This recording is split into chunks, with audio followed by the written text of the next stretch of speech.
Vlera e faljes së namazit të teravive. Nuk është veçori e Ramazanit vetëm agjërimi. Janë edhe teravit, të cilat, ndonë se janë fakultative, fale në xhamat. Nëse do të ndaleshim të meditojmë rreth këtij fakti, atëherë lehtë do të dinim në përfundimin për vlerën madhështore të këtij namazi. E vërteta është se lejohet të kryejë namazet vullnetare në xhamat, por nuk ka qenë dhe nuk është praktik që ato të kryen në xhami. Ja një shembull, namazi duhas paradites është fakultativ dhe lejohet të falet në xhamat, por për ne si musliman nuk ka qenë kurrë traditë që të mblidhemi në xhami për ta falur atë. Ndërsa teravit, duke filluar nga koha e të dërguarit Allahut alayhi salam dhe shokët e profetit, e deri më sot falen në xhami me xhamat. Po kështu, duke qenë se teravit janë në njërin nga muajt me vlerë më të madhe, sigurisht i ashton vlerën, sepse siç e dim, adhurimet nuk janë të rastësishme. Ato janë të caktuara nga Allahu i madhëruar me urtësi të përsosur. Nga këtu, vlera e faljes së teravive është e madhe. Ka thënë pejgamberi alayhi salam: kush falet në Ramazan me besim dhe llogaritje në shpërblimin e Allahut, do t'i falen mëkatet e mëparshme. Ka thënë pejgamberi alayhi salam: vërtet, kush falet me imamin derisa ta mbaroj namazin, i shkruhet sikur të jetë falur tërë natën.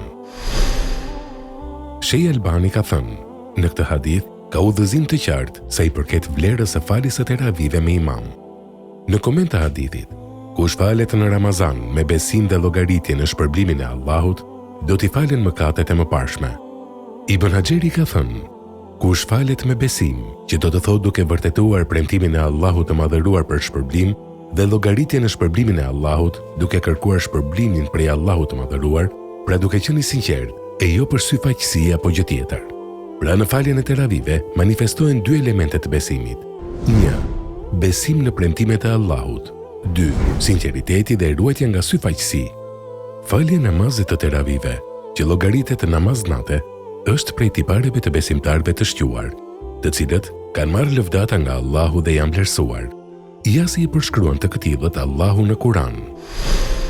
Dhe që për hir të Zotit të tyre, natën e kalojnë duke i bërë sejdë dhe duke qëndruar në këmbë, falen.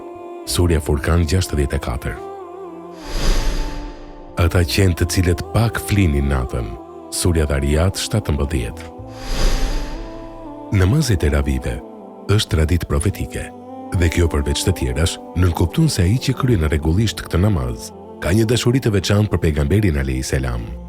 Njerëzit nga natyra e tyre janë të dhënë pas punëve të dynjas. Ndonjëherë dhënia është paksa e tepërt sa që harrojnë ahiretin. Ndërsa tek besimtari është e kundërta, ahireti është prioritet. Ai garon të dhënit pas dynjas me dhënien e tij pas ahiretit. Sigurisht këtë e bën me vepra të mira, në mesin e të cilave gjithsesi edhe teravit.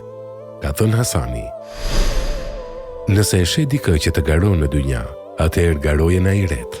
Nuk ja vlen të diskutohet për numrin e rekateve të teravive, për një gjë në të cilën shumimi të shton edhe të mirat, respektivisht ta forcon besimin dhe sinqeritetin, nuk ja vlen të diskutohet për më shumë apo më pak. Sa bukur e ka rrumbullakosur Ibn Taymije këtë çështje. Nëse ke dëshirë të këndosh Kur'an më shumë, atëherë më pak rekate, e nëse ke dëshirë të bësh sejdë më shumë, atëherë më shumë rekate. Pra, nëse je nga ata që ndjen kënaqësinë shpirtërore duke lexuar Kur'an, fal rekate më pak. E nëse përjeton kënaqësinë e adhurimit në sejdë, atëherë lexo më pak Kur'an dhe ndaj kohë më shumë për sejdë. I nderuar vëlla, e nderuara motër, faleni namazin e teravive dhe mos u dobësoni për gjatë kalimit të ditëve.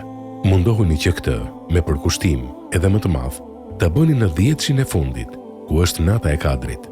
Ka thënë pejgamberi alayhi salam: kush falet natën e Kadrit me besim dhe llogaritje, i falen mëkatet e mëparshme.